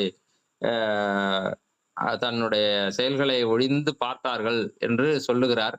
இது ரொம்ப முக்கியமான விஷயமாக நான் கருதுகிறேன். ஏன் அப்படி சொல்றேன் அப்படின்னா, அதுக்கு பின்னாடி ஒரு 2 சின்ன விஷயங்களா நான் சொல்றேன் நானு. இப்படி ஒரு அற்புதமான ஒரு இசையை அவர் தருகின்ற போது, அதை கேட்டு சிவபெருமானும் வருகிறார். அப்ப பாருங்க எவ்வளவு அருமையா இருந்திருக்கும் அந்த குழல்ல வந்த ஓசை, இசை என்பது அப்படிங்கிறத நம்ம புரிந்து கொள்ள முடியும். அந்த இசையிலே இந்த உலகமே மயங்கி கிடக்கிறது. வானுலகத்தில் உள்ள தேவர்களும் மயங்கி இருக்கிறார்கள். சிவபெருமானும் அந்த இசையை கேட்பதற்காக அம்பாளோடு அந்த விடையின் மேலே ஏறி வந்து கொஞ்ச நேரம் அதை கேட்டுட்டு இருந்துட்டு, அதுக்கு பிறகு அவருக்கு அருள் செய்து, இப்படியே உன்னுடைய இசையை நான் கேட்டு எப்போதும் கேட்டு இன்புற வேண்டும், இப்படியே வந்துரு அப்படின்னு சொல்லி அப்படியே அழைச்சிட்டு போயிட்டார். கொன்றை மரத்தை சிவபெருமானாக பாவித்து அவர் தன்னுடைய உள்ளத்திலே பொங்கி எழுகின்ற அந்த அன்பை எல்லாம் வேங்குழலின் மூலமாக இசையாக வடிவமைக்கிறார். அது ஒரு அப்படிப்பட்ட ஒரு உயர்ந்த இசையாக இருந்து பெருமான் வந்து அவரை அழைத்து சென்றார் என்பதுதான் அவருடைய சரிதம். இதுக்கு ஒரு சின்ன சின்ன விளக்கங்களை நான் சொல்ல வேண்டிய கடமை இருக்கிறது. அதனால நான் அதை சொல்லிடுறேன் நானு. ஏன்னா அது அது எப்படிங்க அது, இதெல்லாம் நம்புற மாதிரியே அங்க இருக்கு அப்படின்னு யாராவது கேட்டுருவாங்க. அதனால ஒரு சில இதுகளை நான் சொல்லிடுறேன் நானு. அதாவது ஒரு ஒரு விஷயத்தை பாடுகின்ற போது இது உள்ளத்திலே வைத்து அதை சொல்லுகின்ற போது அதுக்கு என்ன சொல்றது, வலிமை அதிகம். ஒரு சின்ன சின்ன கதை ஒண்ணு நம்ம இவர் ஜக்கி வாசுதேவ ஐயா சொன்னது. ஒரு சாதாரண ஒரு பாமரன் வந்து ஒரு குரு கிட்ட கேட்டான், நான் வந்து முக்தி அடையணும்னா என்ன பண்ணணும்? இறைவனுடைய நாமத்தை சொல்லு. எந்த நாமத்தை சொல்றது? நிறைய இருக்கு, எது வேணா நீ சொல்லலாம். சரி, உனக்கு ரொம்ப ஈஸியா இருக்குதுன்னா இதை சொல்லு, இது ரொம்ப சக்தி வாய்ந்த இது நீ எவ்வளவுக்கு எவ்வளவு சொல்றியோ அவ்வளவுக்கு அவ்வளவு சீக்கிரமா நீ வந்து முக்தியை அடைவாய் அப்படின்னு சொல்லிட்டு அவரு குரு உபதேசம் பண்ணிருக்கிறாரு. அது சம்போ அப்படிங்கிற அந்த மந்திரம். சம்போ மகாதேவ் அப்படின்னு சொல்லுவாங்க இல்லையா, அதுல அந்த சம்போ மட்டும் சொல்லு அப்படின்னு சொல்லிட்டு அதனுடைய பெருமையை சொல்லுகிறேன்னு சொல்லிட்டு இந்த கதையை சொன்னார். ஒரு மகா சிவராத்திரி அன்னைக்கு அவர் சொன்ன அந்த கதை. இவரும் ரொம்ப ஆர்வமா சொல்லிட்டு இருக்கிறாரு. உட்காந்தா சம்போ, எந்திரிச்சா சம்போ, சாப்பிட்டுட்டு இருந்தா சம்போ, படுத்தா சம்போ, எந்திரிச்சா சம்போ, எப்ப பார்த்தாலும் சம்போ. குளிச்சுக்கிட்டு இருப்பாங்க எல்லாரும். இவரு வந்து தண்ணிக்குள்ள இறங்கும்போது சம்போம்பாரு. பயந்துருவாங்க எல்லாரும். என்னடா இது திடீர்னு கத்துறாரு அப்படின்ட்டு. அப்புறம் அதே மாரி ஐயய்யோ! இவரோட தொல்ல தாங்க முடியல அப்படின்னு சொல்லிட்டு ஊர் தலைவர கூப்பிட்டு பஞ்சாயத்துக்கு கூப்பிடுறானுங்க. அவரு குளிக்கும்போது சொல்றாரு, "என்னய்யா சம்போன்னு சொல்றதுல என்னய்யா தப்பு இருக்கு? அவன் சொல்றது நல்லது தானே சொல்லியிருக்கான்." அட நீங்க வேற ஆய் போம்போது கூட சொல்றாருங்க. உட்கார்ந்து ஒழுங்கா போக முடியல அப்படின்னு. ஏய்யா! இது மாரிலாம் பண்ணலாமாய்யா? கண்டனத்த சொன்னேன். என்னால சொல்லாம இருக்க முடியாது சாமி. அது என்னுடைய உயிரோட கலந்துருச்சு அது. அது சொல்லாம என்ன சொல்லாம இருக்க முடியாதா? வாய பிடிச்சு கட்டுறான் அந்த ஆள. அப்படின்னு சொல்லிட்டு வாய கட்டிட்டானுங்க. வாய கட்டி கையையும் பின்னாடி கட்டிட்டாங்க. ஏன்னா மறுபடியும் அவுத்துட்டு கத்தினாலும் கத்திருவாருன்ட்டு. கைய பின்னாடி கட்டி, வாயையும் கட்டி வச்சுட்டாங்க. அப்படியே உள்ளுக்குள்ளார அவருக்கு அந்த சத்தமானது இதாயிட்டு இருக்கு. சம்போ! சம்போ! சம்போன்னு உள்ளுக்குள்ள கேட்குது அவருக்கு. வெளியில அவரு சொல்லல. ஆனா அவருக்கு உள்ளார கேட்குது அந்த சத்தமானது. அப்படியே அத ரசிச்சுக்கிட்டு அவர் உட்கார்ந்துக்கிறாரு. இது கேள்விப்பட்டவங்க அந்த பக்கத்துல இருந்து வர்றவங்க, "என்னாச்சு?" அப்படின்னோனே, இந்த இந்த சம்போன்னு சொல்லிட்டு இருந்தார்ல, அந்த ஆள பிடிச்சு கட்டி வச்சிருக்காங்க. "எதுக்கு?" "அண்ணா எப்ப பார்த்தாலும் கத்திக்கிட்டே இருக்கிறாருன்னு சொல்லிட்டு கட்டி வச்சுக்கிறாங்க. சத்தம் போடாம இருயான்னு சொல்லிட்டு" அப்படின்ட்டு. வந்து பார்க்கிறவங்களுக்கெல்லாம் அந்த அந்த சத்தமே கேட்கிற மாதிரி ஒரு ஃபீலிங். அவங்க வீட்டுக்கு போய் ஏதாவது வேலை செஞ்சுட்டு இருந்தாலும், "சம்போ! சம்போ! சம்போ!" அப்படின்னு கேட்கிற மாதிரி, சொல்ற மாதிரி சத்தம். எல்லாருக்கும் பைத்தியம் பிடிச்ச மாரி ஆயிடுச்சு இது. ஒரு நாளுக்கு கூட அவர சத்தம் போடாம அடக்கி வைக்க முடியல. அவர் கத்திக்கிட்டு இருந்தா கூட நல்லா இருந்திருக்கும் போல இருக்கு. அவர வாய மூடி இது பண்ணதுக்கு பிறகு அவர் மனசால சொல்ல சொல்ல என்ன ஆகுதுன்னா, எல்லார் மனசுலயும் அந்த சத்தமே கேட்குது. சம்போ! சம்போ! சம்போன்னு. ஐயோ! எங்களால தாங்க முடியல. எங்களுக்கு பைத்தியம் பிடிச்சும் போல இருக்கு. அந்த ஆளு வாய் கட்ட முதல்ல அவுத்து விடுங்க. அந்த ஆளு கத்திக்கிட்டாவது திரியட்டும் அப்டின்னாங்களாம். அது எதுக்காக நான் சொல்லுகிறேன் என்றால், எப்போ நம்மளுடைய உள் உணர்வோடு சேர்ந்து வருகிறதோ, அது இந்த அ சரவுண்டிங்ல இருக்கிறது எல்லாத்தையுமே வந்து பாதிக்கும். அத அத வந்து அதிர்வடைய செய்யும் அப்படிங்கிறது தான். நான் ஒரு சின்ன உதாரணம் ஒண்ணு சொல்றேன். நீங்க YouTubeல போயிட்டு சூப்பர் சிங்கர் அனுஷ்யா அப்படின்னு சொல்லி அடிச்சீங்கன்னு வச்சுங்களேன். அப்போ அது இந்த பொண்ணுடைய ஃபைனல் பெர்ஃபார்மன்ஸ் ஒண்ணு வரும். அந்த 3ன்னு நெனைக்கிறேன். சூப்பர் சிங்கர் சீசன் 3 உடைய ஃபைனல் இது வின் பண்ணினது அந்த பொண்ணு தான். அதனால என்ன பண்ணுங்க, சூப்பர் சிங்கர் அனுஷ்யா அப்படின்னு சொல்லிட்டு அடிங்க. அடிச்சுட்டு அந்த இத பார்த்தீங்கன்னா, அதில அந்த பொண்ணு வந்து இந்த பறை அத யாரு நம்ப அ டக்குன்னு வர மாட்டேங்குது.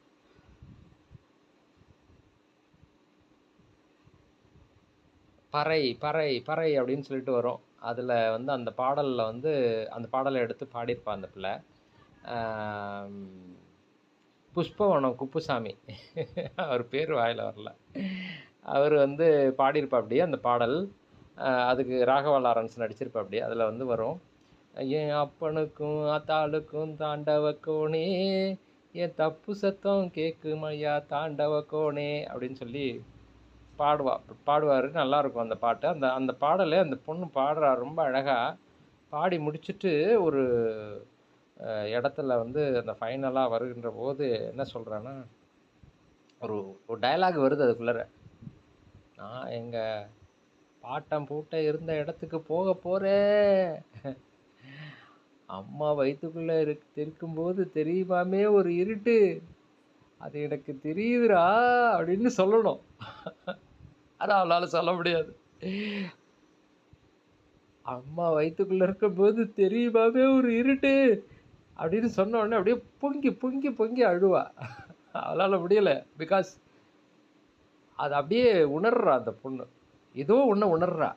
அது என்னன்னு தெரியாது. ஆனா அந்த அந்த அந்த வார்த்தை, அந்த விஷயம், அதனுடைய உணர்வ வந்து அவ அனுபவிக்கிறாங்க.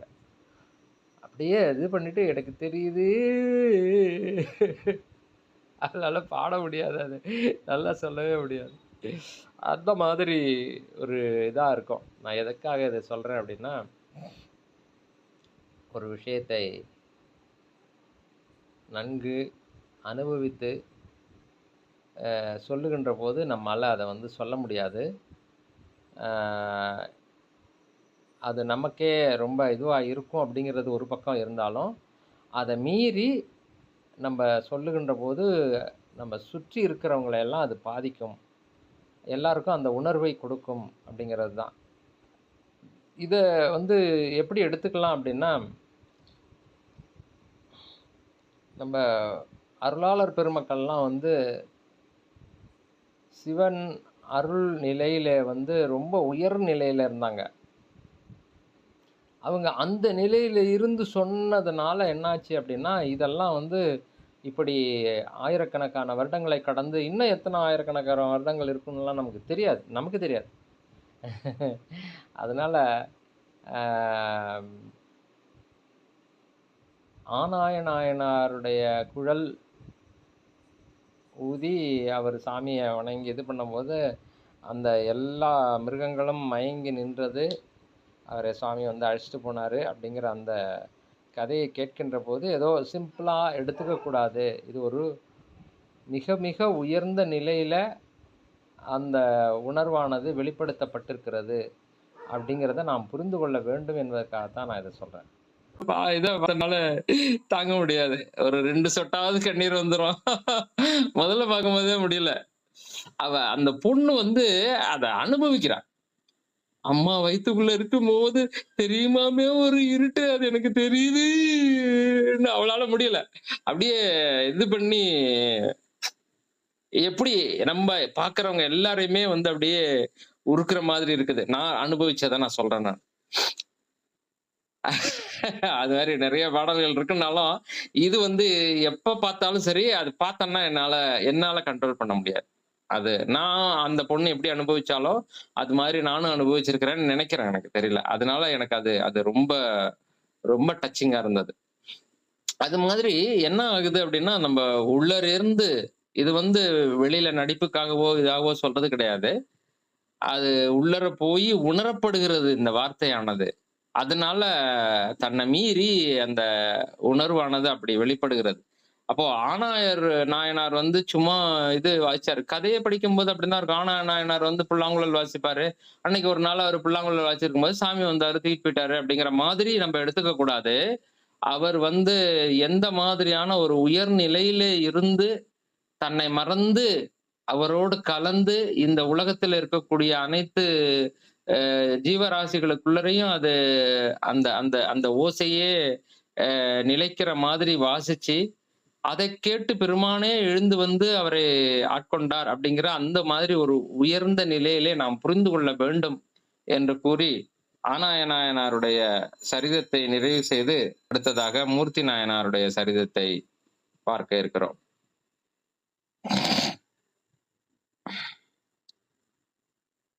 உம்மையால் உலகாண்ட மூர்த்திக்கும் அடியேன். மூர்த்தி நாயனார் அவரு பாண்டி நாட்டை சேர்ந்தவர்.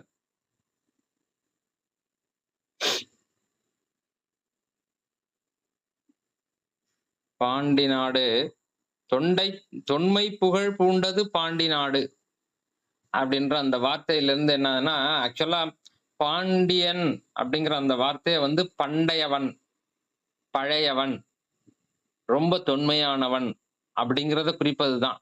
அது பழைய தமிழ்ல பாண்டையன். நம்ம இப்ப கூட அந்த வார்த்தை உண்டு. குளிக்காத பாண்டைன்னா பழைய ஆளு. அதாவது இன்னும் புதுசா குளிச்சுட்டு புதுசா ஆகல, அவன் பழைய ஆளாவே இருக்கிறான்னு அர்த்தம். அதுதான் அங்க வந்தது. அது பண்டைன்னு சொன்னா பாண்டைன்னு சொன்னா வந்து அது வந்து இந்த மாதிரி எடுத்துக்கிறாங்களன்றதுக்காக பாண்டியன்னு மாத்திட்டாங்களா என்னன்னு தெரியல. அது பெயர் வந்து அப்படி மாறி இருக்கணும். பாண்டிய நாடு அப்படிங்கிறது தொன்மை வாய்ந்த நாடு அப்படிங்கிறது தான் அதனுடைய பொருள். அந்த ஊழி காலத்திலிருந்து வந்தவங்கள்ல முக்கியமானவர்கள்லாம் வந்து அங்கே இருந்த மதுராபுரி. மதுரம் என்றால் இனிமை என்று பொருள். ஆமா, மதுரம் என்றால் இனிமை என்று பொருள். இன்னும் அந்த வார்த்தை நம்முடைய தமிழிலிருந்து பிறந்த மலையாளத்தவர்கள் வைத்திருக்கிறார்கள். எந்தா சாய்க்கு மதுரம் மதியோ அப்படிமா, டீயில இனிப்பு போருமா அப்படின்னு சொல்லி கேட்பான். மதுரம் கொஞ்சம் குறைச்சுண்டு, கொஞ்சம் கம்மியா இருக்கு, கொஞ்சம் போடுன்னு சொல்லுவான். அப்படி கேட்பானுங்க. மதுரம்னா இனிப்புன்னு பொருள். மதுர என்னது மதுரவாணியா அப்படின்னு ஒரு பேர் ஒண்ணு உண்டு. எங்க நான் வேலை செய்ற இடத்துல அந்த மேடம் ஒருத்தங்க இருந்தாங்க. அதனுடைய பொருள் என்னன்னா, இனிமையான மொழியை உடையவர் அப்படின்றது பொருள். மதுரவாணின்றது. அதுல இப்ப மதுரை அப்படின்னா இனிமை என்று பொருள். அவ்வளவுதான். வேற ஒண்ணும் இல்ல. அது இவங்க வந்து அங்கே எப்படி என்னது தென்குமரியிலே எப்படி மதுரை என்ற ஒரு நகரம் இருந்து, அதிலே இறையனாரும், முருகப்பெருமானும் இருந்து முதல் சங்கத்திலே அமைத்து தமிழை வளர்த்தார்களோ, அதே மாதிரி இங்க செய்யணும் அப்படின்னு சொல்லி பண்ணும்போது, எனக்கு அந்த மாதிரி ஒரு இடத்த காட்டிக் குடு அப்படின்னு சொல்லி கேட்கறாங்க. நான் புரிஞ்சுகிட்டத சொல்றேன். இதுல ஏதாவது கொஞ்சம் சின்ன சின்ன வேரியேஷன்ஸ் இருக்கலாம். அப்போ வாளு, வாய் இதுதான் வந்து அவங்களுக்கு குடுத்த அடையாளம். வாளு, வாயா அப்படின்னு சொல்லி பார்த்தா, ஒரு பாம்பு பெரிய பாம்பு ஒண்ணு தன்னுடைய வால வாயில கவ்விக்கிட்டு படுத்திருந்திருக்கு. இந்த இடம் தான் அப்படின்னு சொல்லிட்டு இத வச்சு வால ஆ இது ஆலவாய் திருக்கோயில் கட்டினாங்க அப்படிங்கிறது ஒரு கருத்தாக சொல்லுகிறார்கள். அது எந்த அளவுக்கு உண்மைன்னு எனக்கு தெரியல. ஆனா இதுதான் நெறைய இடத்துகள்ல சொல்லப்பட்டிருக்கிறது. நான் எப்படி பார்க்கிறேன், என்னுடைய வியூ எப்போதுமே கொஞ்சம் டிஃபரெண்ட்டா இருக்கும். ஆனா தவறா இருக்காது. வித்தியாசமா பார்க்கிறேன்னுட்டு விவகாரமா பார்க்கிறது கிடையாது. இப்போ ஆலம் என்றால் சிவபெருமானை குறிப்பது. ஆளுக்கு அணிகலம் வெண்தலை மாலை அகிலம் உண்ட மாலுக்கு அணிகலம் தன்னங்குழாய் வேலுக்கு அணிகலம் சூரனும் வெற்பும் மேருவுமே கையில் வேலுக்கு அணிகலன் அப்படி வரும். இந்த மாதிரி ஒரு பாடல் இது என்னது கந்தர் அலங்காரம் கந்தர் அலங்காரத்துல வரக்கூடிய பாடல். அதுல அவரை ஆளுன்னே சொல்லுவார். ஆளுக்கு அணிகலம். ஆளுன்னா இது சின்ன லூ தான் போட்டு சொல்றது. அது வந்து சிவபெருமானையே ஆளுன்னு சொல்றது. அதுக்கு என்ன காரணம்னா, அவரு நீதியை போதிக்கின்ற போது அவரு ஆள் அமர் செல்வனாக அமர்ந்து ஆலமரத்தின் கல்லாலின் புடையமர்ந்து அந்த ஆலமரத்தின் கீழே இருந்து சொல்றாரு. ஆலமர் செல்வனாக இருந்து சொல்கிறார். நம்முடைய தீமைகளை எல்லாம் தான் தாங்கிக் கொண்டு நம்மை வாட வைப்பதற்காக அந்த எழுந்த விஷத்தை எல்லாத்தையும் தான் சாப்பிட்டு ஆழத்தை உண்டு ஆழம் உண்டவனாகவும் கரைக்கண்டனாகவும் பெருமான் காட்சி தருகிறார். அதனால அவருக்கு 2 பக்கத்துல பார்த்தாலும் ஆள்னு சொல்லி வரும். அப்போ பெருமான் திருவாய் மலர்ந்த இடம் ஆலவாய் அல்லது வாய் என்பது வழி என்று ஒரு பொருளாகும். அந்த மாதிரி பார்க்கும்போது ஆழமாக இருக்கக்கூடிய சிவபெருமானை அடைவதற்குரிய வழி அல்லது அவனை போய் வணங்குவதற்கான வழி என்று பொருளாக அடியேன் சிற்றறிவுக்கு தோன்றுகிறது. இப்படி ஒரு கதை சொல்லுவாங்க. வாளு வாயி வாயில வாழை கவ்விட்டு பாம்பு கிடந்தது. இதுல என்ன சிறப்பு இருக்குன்னு எனக்கு தெரியல. அது ஒரு கதையும் இருக்கு. அதுக்கு ஒரு இது இருக்கு. அந்த கதைகள்ல என்ன சிறப்பு இருக்கு? என்ன பெருமை இருக்கு?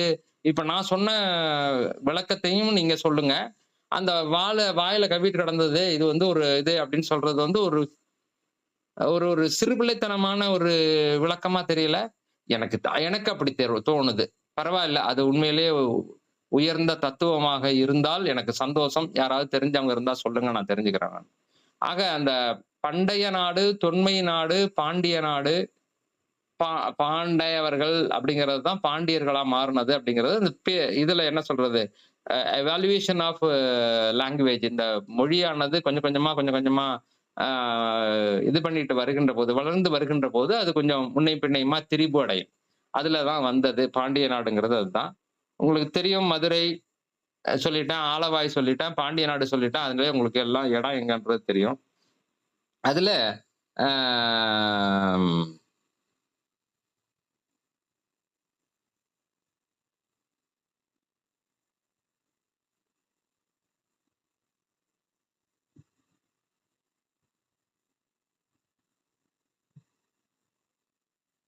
சரி.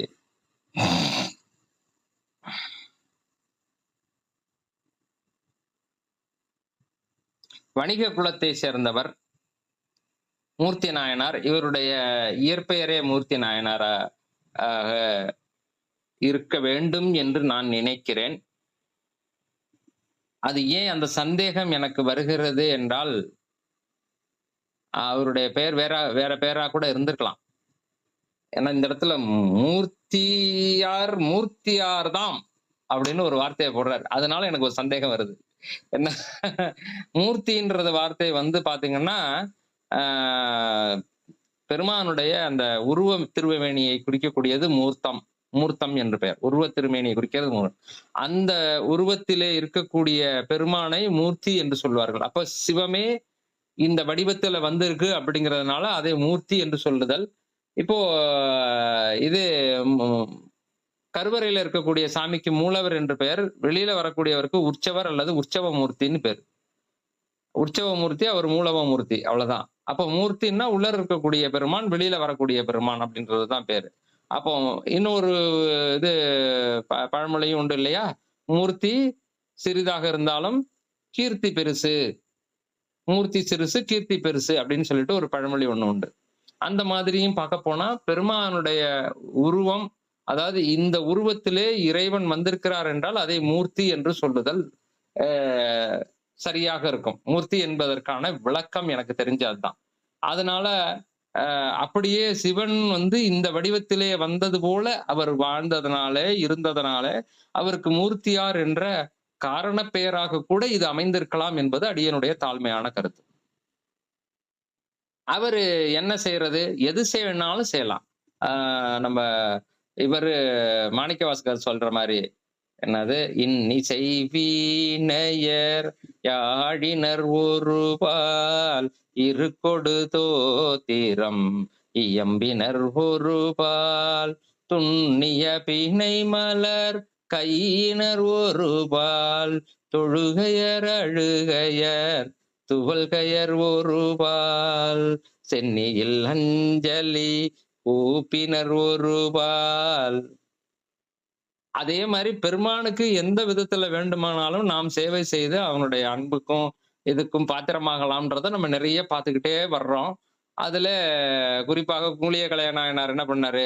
அவரால முடிஞ்சது, அவருக்கு ரொம்ப பிடிச்சது அந்த வாசனை குங்குளியத்தை வாங்கி வாங்கி போட்டு புகை போட்டு சாமிக்கு அதுல சந்தோஷப்பட்டாரு. ஒருத்தர் பூமாலை கொடுக்கறதுல சந்தோஷப்படுவாரு, ஒருத்தர் விளக்கேற்றி வைப்பதிலே சந்தோஷப்படுவாரு. அது மாதிரி அன்பு நிறைந்த அன்போடு நாம் என்ன செய்கிறோமோ அது வந்து பெருமான் வந்து உண்மையான அன்போடு கொடுக்கிறதை ஏற்றுக்கொள்வார். நெக்கு நெக்கு நினைபவர் நெஞ்சுளே புக்கு நிற்கும் பொன்னார் சடை புண்ணியன் பொக்கம் மிக்கவர் பூவும் நீரும் கண்டு நக்கு நிற்பவர் அவர் தம்மை நாணிய. அவரை பார்த்து நக்கலா சிரிப்பாராம், நகுவாராம். இங்க வேறு இது நான் செஞ்சது, இது நம்மளுடைய உபயம் அப்படின்னு சொல்லிட்டு கொண்டு வந்து போடுறான் பாரு. அது என்னமோ அவனே ரெடி பண்ணிட்டு வந்த மாதிரி. அதுவும் நான் கொடுத்ததுடா. அவ கொண்டுட்டு வரும்போது, பெருமானே நீ கொடுத்தது சாமி, ஏதோ என்கிட்ட இருந்தது, உன்னுடைய திருவடியில கொண்டுட்டு வந்து தர்றேன், ஏத்துக்கங்க ஐயா அப்படி சொல்றதுதான் சரியான முறை. ஓகே, அந்த மாதிரியான விதத்துல இவர் என்ன பண்றாரு அப்படின்னா, மூர்த்தியார் வந்து மதுரை திருத்தலத்துல சந்தனத்தை அரைத்து, சந்தன காப்புக்கு சந்தனம் கட்டைகளை அரைத்து சந்தனம் கொடுக்கக்கூடிய திருப்பணியை செய்து வருகிறார். வருகின்ற காலத்திலே இந்த கர்நாடகத்திலிருந்து வந்தவங்க, இந்த வடுக கூட்டம் அப்படிங்கிற அந்த இதுல இருந்து வந்தவங்க என்ன பண்ணாங்க, இந்த என்னது மதுரையை கைப்பற்றி விடுகிறது. இப்போ என்ன ஆயிடுச்சு, மதுரை வந்து முன்னாடி இருந்த பாண்டிய மன்னனுடைய ஆட்சியிலிருந்து இந்த கர்நாடக இதுல இருந்து வந்த வடுக கூட்டம் இருக்காங்க இல்லையா, கிட்டத்தட்ட அந்த களப்பிரர் காலம் மாதிரி தெரியுது. அது வந்த அந்த இது காலம் மாதிரி தெரியுது. அதுல அவங்களுடைய இதுக்கு கீழே போயிடுது. அவங்க வந்து சமணனுடைய தூண்டுதலின் பேர்ல, அந்தாள் என்ன பெரிய ஏதாட்டாவது பண்ணிட்டு இருக்கிறான், நீங்க தான் அரசரு, நீங்க சொல்றதை கேட்க மாட்டானாமா, ஏன்னா சாமிக்கு போய் பெருசா சந்தனம் அரைச்சு இது பண்ணிட்டு இருக்கிறாராம், அது பண்ணக்கூடாதுன்னு சொல்லுங்கன்ட்டு. அப்படிலாம் இல்லை, நான் பண்ணுவேன், எப்படி கிடைஞ்சாலும் பண்ணுவேன்னு சொல்லிட்டு இவரு எதிர்த்து பண்ணிக்கிட்டு இருக்கிறார். நிறைய செய்து கொண்டே இருக்கிறார். அவருக்கு எந்த விதத்திலையும் சந்தனக்கட்டைகள் கிடைக்காத மாதிரி இவன் பண்ணிடுறான். பண்ணின உடனே ஒரு நாள் முடியாம போய், பெருமானே எனக்கு இப்படி ஒரு கொடுமை வந்துருச்சுதே, உனக்கு இப்ப சந்தனம் அரைத்து கொடுக்க முடியாத ஒரு நிலை வந்துருச்சுதே அப்படின்னு சொல்லிட்டு தன்னுடைய முழங்கையையே தேய்ச்சி இதுல இருந்து வரக்கூடிய அந்த செஞ்சாந்தை உனக்கு நான் சந்தனமா பூசுறேன்னு சொல்லிட்டு இந்த இடத்துல எனக்கு ஒரு ஜோக் ஒண்ணு ஞாபகம் வருது. தயவு செய்து இத எல்லாரும் சொல்லக்கூடிய அந்த கீழான அர்த்தத்துல புரிஞ்சுக்காதீங்க. சொல்லுவாங்க பொதுவா. நல்ல என்னது செம கட்டடா அப்படின்னு சொல்லிட்டு. அது கிண்டலா சொல்லுவாங்க இல்லையா? அந்த மாதிரி. இவரு சந்தனம் இல்லன்ன உடனே தன்னுடைய கையை தேய்த்து அரைத்தார். அதுல அந்த சந்தன இதுல வச்சு தேய்ச்சு இது பண்ணி பண்ணுனாருங்கும்போது, எனக்கு என்ன தோன்றுகிறது என்றால், அவர் அந்த பக்குவத்தில் இருந்துக்கிறார். அவரு அந்த அதாவது சந்தனத்தினுடைய சிறப்பு என்ன? அப்படின்னு பார்த்தீங்க அப்படின்னா, அது வந்து நீங்க உங்க வீட்ல வச்சிருக்கீங்கன்னு வச்சுக்கங்களேன். இப்ப எல்லாம் சந்தனம் வீட்ல வளர்க்கலாம். அந்த மரத்த வளர்த்துக்கிட்டு இருக்கீங்கன்னா, ஒரு 1 வருஷம், 2 வருஷத்துல அதனுடைய குச்சி எல்லாம் வருதுல்ல, அத ஒடிச்சு மோந்து பாருங்களேன். ஒண்ணுமே வாசனை தெரியாது. அதனுடைய பூ வாசனை வராது, காய் வாசனை வராது, கொட்டை வாசனை வராது, எதுவுமே வாசனை வராது. சந்தன மரம்ன்றதுக்கான அடையாளமே இல்லாம இருக்கும். அது சாணு இருக்கும். 10 வருஷத்துக்கு பிறகு தான் உள்ளுக்குள்ளார லைட்டா இது வாசனையானது ஆரம்பிக்க ஆரம்பிக்கும். ஒரு ஒரு 1 சென்டிமீட்டர், 2 சென்டிமீட்டர் கிட்டங்க. அப்புறமா 15, 20, 25ன்னு அந்த வருஷம் ஆக ஆக அந்த இது வந்து வாசனையினுடைய அடுக்கு வந்து அப்படியே கொஞ்சம் கொஞ்சமா கோர்ல இருந்து அப்படியே வெளியில வந்துகிட்டே இருக்கும். 60 வருஷத்திலிருந்து 80 வருஷம் வரைக்கும் ஒரு சந்தன மரம் இருந்துடுச்சு அப்படின்னா, அந்த வாசனையானது அப்படியே கொஞ்சம் கொஞ்சமா, கொஞ்சம் கொஞ்சமா பெருசா வந்து வெடிச்சு காடே மணக்குமாம். அப்படி நான் கேள்விப்பட்டிருக்கிறேன்.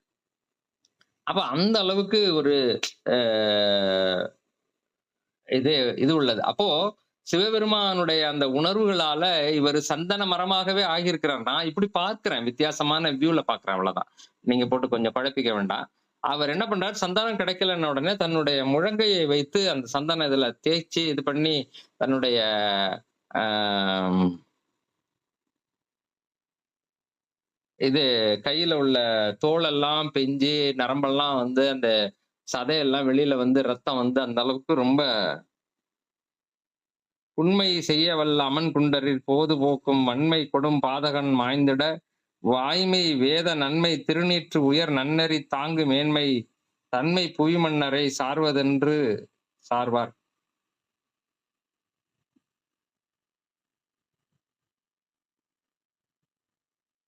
அந்தச்சா முட்டும் பரிசு ஆயினும் கை முட்டாது என்று வட்டம் திகழ் பாறையில் வைத்து முழங்கை தேய்த்தார். கட்டும் புறந்தோல் நரம்பு என்பு கரைந்து தேய கல்லின் புறந்தேய்ந்த முழங்கை கழுந்து சோரி செல்லும் பரப்பு எங்கனும் என்பு நிறைந்து மூளை புல்லும்படி கண்டு பொறுத்திலர் தம்பிரானார். அதற்கு பிறகு ஐயோ இதுக்கு மேல அவரை கஷ்டப்படுத்தக் கூடாதுன்னுட்டு உடனடியா அவர் முன்னாடி தோன்றி அருள் செய்த வாக்கு, அன்பின் துணிவால் இது செய்திடல் ஐய, வேண்டாம், என் மேல இருக்க அன்பால இது மாதிரி செய்யாதே, நீ அமைதியா இரு. உன்பால் வன் புன்கண் விளைவித்தவன் கொண்ட மண் எல்லாம் கொண்டு பின் பின்னல் முன் பின்னல் புகுந்தன முற்றவும் நீத்து காத்து பின்பு உன் பணி செய்து நம் பேர் உலகு எய்துக அப்படின்னு பெருமான் அருள் செய்கிறார். அது என்னன்னா, உனக்கு துன்பம் கொடுத்தவன் எவனோ அவன் ஆள்கின்ற இந்த நிலத்தை எல்லாத்தையும் நீயே ஆண்டு இங்க இருக்கக்கூடிய தீமைகள் எல்லாவற்றையும் நீக்கி நன்மைகள் பெருகும்படி செய்து நீ செய்ய வேண்டிய காரியங்கள் எல்லாவற்றையும் செய்துட்டு என்னுடைய உலகத்துக்கு வந்து சேர வேண்டும் என்று சொல்லுகிறார். இது சொன்ன உடனே அந்த இடத்துல ரொம்ப அருமையான ஒரு வார்த்தையை போடுவார். இவ்வண்ணம் எழுந்தது கேட்டு எழுந்து அஞ்சி எப்படி இருக்கும், ஐயா ஜாலின்னு இருக்கும் நமக்கெல்லாம். அவர் வந்து என்னது, நான் போய் மன்னரா இருந்து அரசாள்றதா, சரி சாமி சொல்லிட்டாரு, அப்போ அதை நம்ம தடுக்க முடியாது, அவர் சொன்ன மாதிரி நம்ம கேட்டுக்கோன்ட்டு அப்புறம் இவருடைய அந்த கை தேஞ்சி வந்த அந்த புண்ணெல்லாம் காஞ்சி வரவும் அமன் புகழ் சார்ந்து வாழும் மண்ணாகிய போர் வடுக கருநாடர் மன்னன் தன்னாலும் முடிந்தது. இது நடந்ததுக்கு பிறகு ரொம்ப சீக்கிரமாவே அதெல்லாம் நடக்குது. பாருங்க, ஒரு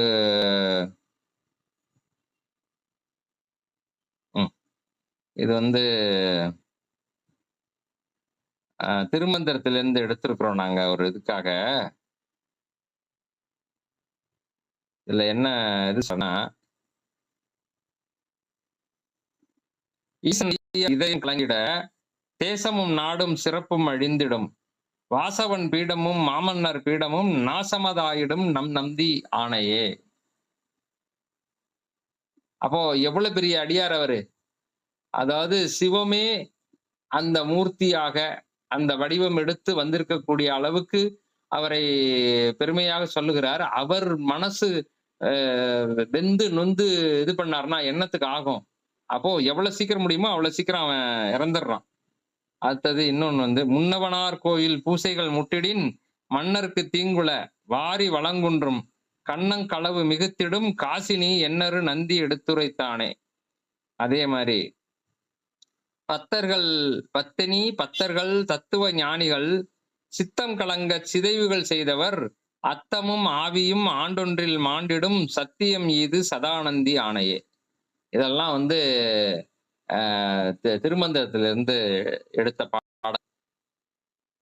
சோ என்ன ஆச்சு? இது மாதிரி பெருமான் வந்து உன்னை துன்பப்படுத்தவனுடைய நிலத்தை நீ ஆண்டு இங்கே உள்ள தீமைகள் எல்லாவற்றையும் நீக்கி நீ செய்ய வேண்டுவன செய்து பிறகு என்னுடைய பொன்னுலகம் வந்து சேர்வாயாக அப்படின்னு வாக்கு கொடுத்துட்டு போன உடனே அன்னைக்கே நடக்குது எல்லாமே.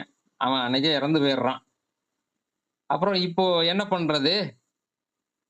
நம்ம நாட்டை ஆளக்கூடிய பொறுப்பை யார் எடுத்துக்கிறது? இப்பன்னா அடிச்சுக்கிட்டு காலி பண்ணிடுவானுங்க. அப்போ கொஞ்சம் பயம் இருந்தது. ஒரு சில இதுகள்லாம் இப்படிதான் செய்யணும் அப்படின்னு சொல்லிட்டு இருந்தது. இந்த சரிதத்துல என்ன பண்றாங்க அப்படின்னா, முன்னாடி நான் கேள்விப்பட்ட வரைக்கும் என்ன பண்ணுவாங்கன்னா, நம்ம பட்டத்து யானை இருக்கு இல்லையா, அது கையில ஒரு மாலையை கொடுத்து அனுப்புவாங்க. அது யாருக்கு மாலை போடுதோ அவங்க தான் வந்து அரசரா இருக்கணும் அப்படின்னு சொல்லிட்டு, இது வந்து தவறுதலா போயிட்டு பாகன் வந்து அப்படி கண்ணை காமிச்சு என் மேல போடுன்னு சொல்லிட்டு வாங்கிட்டான்னா அப்படின்னு நினைச்சாங்களா என்னன்னு தெரியல. இந்த யானையினுடைய கண்ணை கட்டி கையில மாலையை கொடுத்து அனுப்புறாங்க அப்படின்னு இந்த இதுல சொல்றாரு.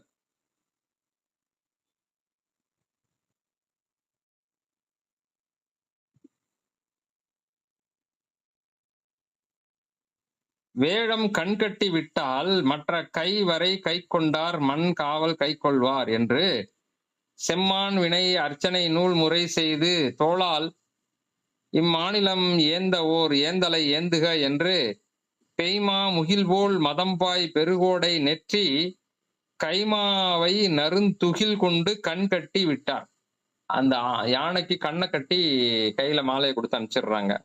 கண் கட்டி விடும் களியானை அக்காவல் மூதூர் மண்கொள் புறவீதி மருங்கு தெரிந்து போகி கோயிலுக்கு போகுது.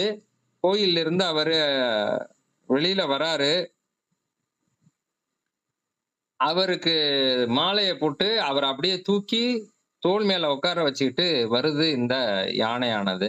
அதை பார்த்த உடனே அங்க இருந்த அமைச்சர்கள் எல்லாம் அவரை வணங்கி இது பண்ணி ஓகே உடனடியா இது பண்ணி என்ன யாகங்கள் எல்லாம் வளர்த்து அவருக்கு மணிமுடி சூட்டுங்கள் அப்படின்ட்டு யாகம் எல்லாம் நடந்துகிட்டு இருக்கு. இவர் வந்து சொல்றாரு, எதுக்கு இதெல்லாம் செய்றீங்க அப்படின்னாரு. ஐயா, முறைப்படி உங்களுக்கு வந்து மகுடம் சூட்டணும், சூட்டி கையில செங்கோல் கொடுத்து இதுகள்லாம் போட்டு உங்களை அரசரா இதுல உட்கார வச்சு பண்ணணும்ட்டு. என்னுடைய சடாமுடியே எனக்கு மகுடம், நான் போட்டிருக்கக்கூடிய இந்த உருத்திராக்கமும் திருநீருமே எனக்கு படைக்கலங்கள், என் கையில இருக்கக்கூடிய அந்த இதுகளே வந்து சாமிக்கு செய்யக்கூடிய இதுகளே வந்து எனக்கு வந்து செங்கோல் மாதிரி. அதனால வேற எதுவும் தேவையில்லை. நான் இதை மட்டுமே வச்சுட்டு இந்த மும்மையால் உலகாண்ட மூர்த்தின்னா சடாமுடி, திருநீரு, உருத்திராக்கம், இது மூணையுமே தரித்து கொண்டு அரசனாக வாழ்ந்தார். இதுதான் ரொம்ப சிறப்பு அவருடையது.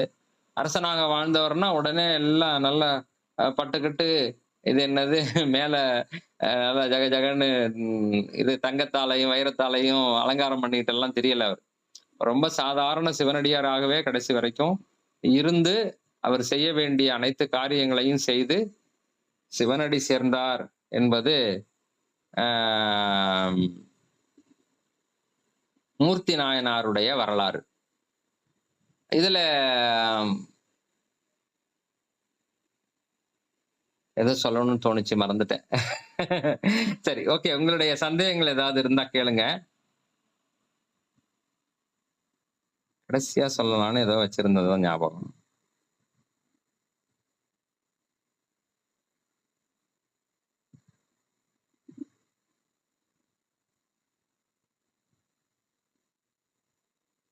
சரி, ஓகே. எல்லாத்தையும் கவர் பண்ணிட்டேன் நானு. அது மாதிரி பெருமானுடைய ஆணையை ஏற்று அரசாட்சி செய்தாலும், அ மற்ற மன்னர்கள் போல மணிமுடி தரித்து ஓகே, ஓகே. முக்கியமான விஷயம் சொல்ல வந்தது, ஞாபகம் வந்தது என்னன்னா, மணிமுடி, ஜடாமுடின்ன உடனே ஒரு விஷயம் ஒண்ணு ஞாபகம் வந்தது. அதை பதிவு செய்து விடுகிறேன். அதாவது அ சிவபெருமான் ஒருவனே இயற்கை அரசன். இயற்கையாகவே அவன் அரசன். என்றும் மாறாத அரசன். அத என்ன சொல்லுவாங்க? பெர்மனன்ட். இப்பல்லாம் நெறைய பேர் சொல்றாங்க. Permanent CM, permanent PM. அதெல்லாம் கிடையாது. என்ன நம்மளே பெர்மனன்ட் கிடையாது. அப்புறம் எங்க பெர்மனன்ட் சிஎம், பிஎம்லாம்? பெர்மனன்ட் தலைவர் அப்படின்லாம் சொல்லுவாங்க. அது வேற யாருக்கும் பொருந்தாது. சிவபெருமானை தவிர வேற யாருக்கும் பொருந்தாது. மற்ற எல்லாருமே டெம்பரவரி தான். இருக்கிற வரைக்கும் இருந்துட்டு போயிட்டே இருக்க வேண்டியதுதான். சிவபெருமான் ஒருத்தர் தான் என்றும் மாறாதவர், என்றும் அழியாதவர். அதனால அவரு தான் என்றைக்கும் பெர்மனன்ட்டா இருக்க முடியும். அதுல எங்க ஐயா ரொம்ப சிறப்பாக சொல்லுவாரு. ஆ மணிமுடி தரித்தால் ஒருத்தவங்க யாராவது வைக்கணும். அவரோட பெரியவங்க இருந்து அவருக்கு மணிமுடி சூட்டணும். அப்படித்தானே செய்யணும்? தன்னை விட வயசுல சின்னவங்கள வந்து விட்டு மணிமுடி சூட்ட சொல்லுவாங்களா? பெரியவங்க தான் மணிமுடியே சூட்டுவாங்க. அப்ப சிவபெருமானை விட பெரியவங்க வேற யாருமே இல்ல. அவனோடு ஒப்பார் யாவரும் இங்கில்லை. சிவனோடு ஒக்கும் தெய்வம். ஈக்குவலாவே எவனும் இல்லங்கிறப்ப அப்ப மேல யார் இருக்க போறாங்க? அவனோடு ஒப்பார் யாவரும் இங்கு இல்லை. அப்படிங்கிற மாரி இருக்கும்போது, அவருக்கு மணிமுடி வைக்கக்கூடிய தகுதி உடையவர்கள் யாரும் இல்ல. சரி, போனா போது சின்ன பிள்ளையா இருந்தாலும் நீ வச்சு விடுன்னா, சூட்டுகின்ற மணிமுடி என்றாவது ஒரு நாள் இறக்கப்படும். ஆனால் சடாமுடியையே தன்னுடைய மணிமுடியாக கொண்டு புவனம் கடந்தொன்று பொன்னொளி மின்னும் தவனச் சடைமுடி தாமரையானே என்று சொல்லுவார். அது மாரி அதுவே தகதகன்னு தங்கமா மின்னக்கூடிய அந்த பொன்னொளி வீசக்கூடிய அந்த சடாமுடியே அவருக்கு இயற்கையான மணிமகுடமாக அமைந்து, அதாவது என்றும் இறங்காத மணிமகுடம் அது. அது அப்படியே பெருமான் வந்து என்றைக்கும் தலைவனாகவே இருப்பார் அப்படிங்கிறத எங்க ஐயா சொன்னாங்க. அதை நான் இங்க பதிவு பண்ண தோன்றியது. அதை பதிவு செய்கிறேன். இத்துடன் இந்த 2 பெரியோர்களின் திருச்சரிதத்தை நிறைவு செய்து, அடுத்ததாக